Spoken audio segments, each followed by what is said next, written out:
Today I would like to show you a kind of method to stay as the awareness, and it's gonna be very boring for the mind, so be aware of that, but it's gonna free you from illusions.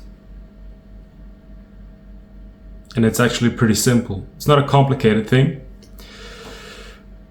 You are the awareness, you know that, but it doesn't bear any fruit to know that with your mind. So you shouldn't believe in what I say when I say that you are the awareness and you're free. You should experience it, and when you know that you are what you are, that you are actually free. But some people are on some kind of a search, adventure to find it, and I know that it seems to be hard to find it because you want to grasp it, understand it, look at it, point to it and say that's me. And that's the difficulty, because you cannot do that. You are not an object.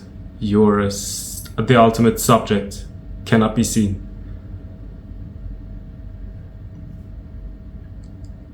What helped me was to become aware of an object first. And the object could be a thought. So if you would simply close your eyes right now and think of a thought, or to just become aware of my voice, then this is the voice or your thought. It's like an object. It's a fist. And this is your awareness that is aware of the object or the voice. And usually, you as this awareness are not aware of yourself. You're just aware of the object, and you say, that's person, that's me. That's me and my job, my family, my personality, my story, my future, my goals, my dreams, my body, my psyche. But there's an awareness that is aware of all these things. And what helped me is to simply ask myself who's aware of that thought, and become aware of the awareness that is aware of the object. So what happens is that you don't have to get rid of the thought or the object. What happens is that awareness becomes aware of what is aware. So it's kind of turning its back to the object, and it's witnessing itself. That's what I call singularity, when the awareness gets sucked into the singularity and there's absolutely no personality and thought, when awareness is aware of itself. What happens is that you become free in an instant, and it's a very boring state to be in, but it's a very freeing state to be in. So the practice is simply to just, when you are thinking, when you are caught up in a thought stream, or when there are a lot of feelings, do not suppress those feelings. Just ask yourself what is aware of those feelings. There is an awareness. Like right now, this is my voice. What is aware of this voice? And automatically there's like a stillness. And the mind tries to find something that it can point to. That's the awareness. That's what is aware.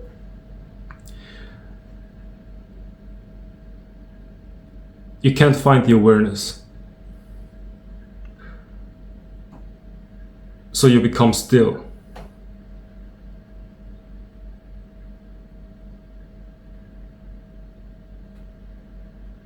Unconditioned.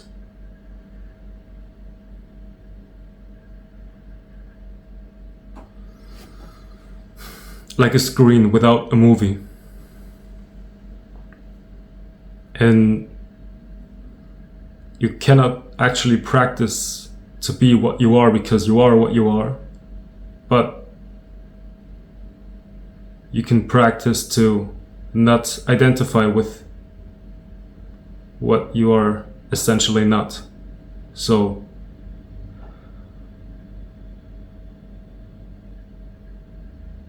it's like an unwritten paper. There's no story. It's an empty book. No past, no future, no nothing. No guilt, no shame, no pride. No image, no self-image.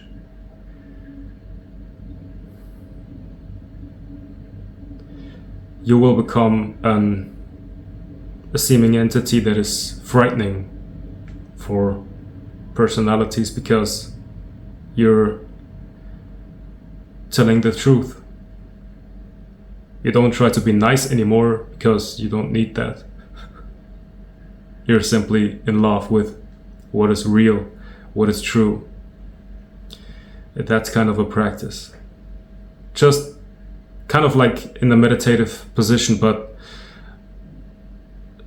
that's actually real meditation, but it gets confused with various types of different meditations. Like there's like a heart chakra meditation or a breathing meditation or third eye opening meditation, or lots of meditations that only the person is actually interested in.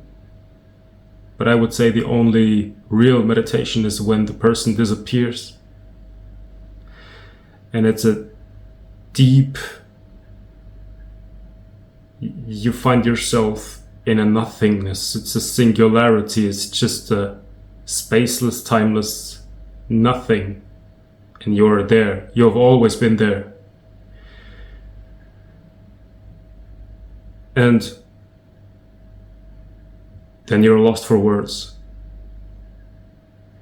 There's no breathing technique or third eye. There's just, and it, paradoxically, what can happen is that these things get activated automatically. You don't have to try to open your third eye. It just opens by itself because you are no longer identified as a simple nervous system, a brain, or a body. You recognize what is beyond that.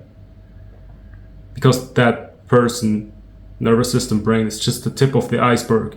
And you go deeper until you find the root of existence, which I think is what was before the Big Bang. I don't believe in a Big Bang, you know that, but it's just a cool way to describe what I mean. And the beginning of existence, which is imageless. Stay as that. Because when you are imageless,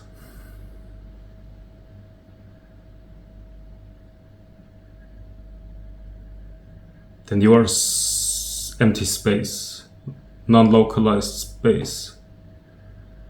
And I hope that you're not just listening to my words for entertainment purposes. I hope that you're actually asking yourself continuously, what is aware of that voice?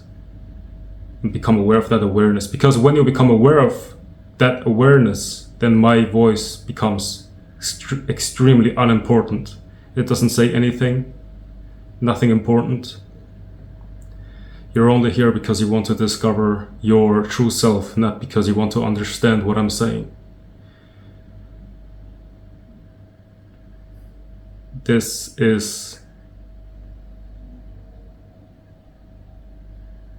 self-discovery, that you are something that cannot be described, and it's often described as Atman, the true self that is within all of us.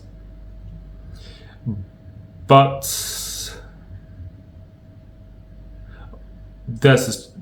you shouldn't stay stuck in this exercise. Like, it's a cool exercise, I like to do it, and but it's not the ultimate truth. Because at first you disidentify with what you thought you were, which is the body, the mind, the psyche, the story. And then you find yourself being nothing. Now you have to also find out that you're everything. Because I think even Alan Watts said that you cannot have something without nothing. So you find out that you are this source singularity, which is nothing, and there's like a realization that everything you see is an expression of that beingness. So you're surrounded with yourself. You're not a Atman looking through eyes and senses, perceiving the world. There's not a single Atman and a second and a third one and 8 billion people with different Atmans. There's one big cosmic unified field, which is not a field in space and time, but it's exactly what you have discovered. And you're surrounded with that, and it's expressing itself as this body here, this video.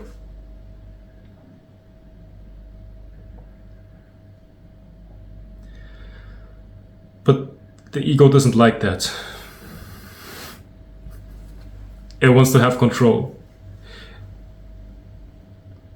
It wants to dominate the whole world. And it wants to become immortal.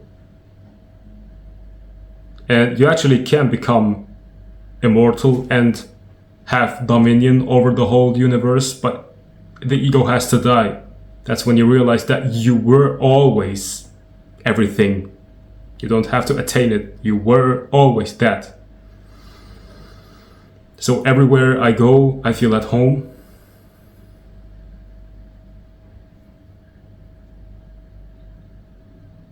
And when somebody attacks me, there's like there can be a sensation, but there's no one being attacked. It's like it's exactly what I wanted. And I know it's exactly what you want.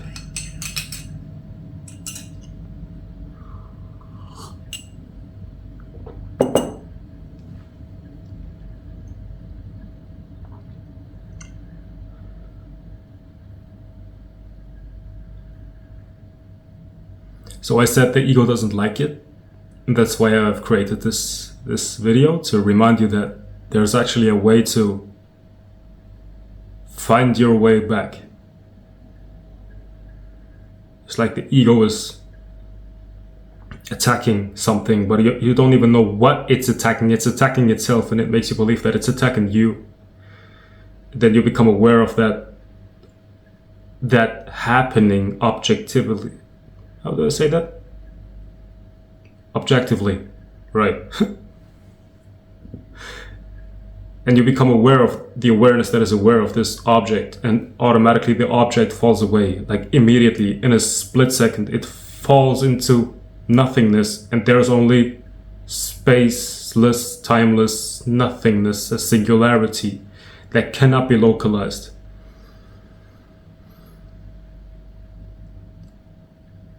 And you don't practice becoming that. You practice the disidentification with the person. That's what you practice. You cannot practice becoming yourself. You can only practice disidentifying with what you're not. So that's peace. That's actual peace. Like, it will heal your body, your psyche, your whole life. It will bring everything in a kind of harmonious balance in relationships, in finances, but don't worry about these material things right now, because you first have to enter the kingdom of heaven before you can have all these gifts, right? So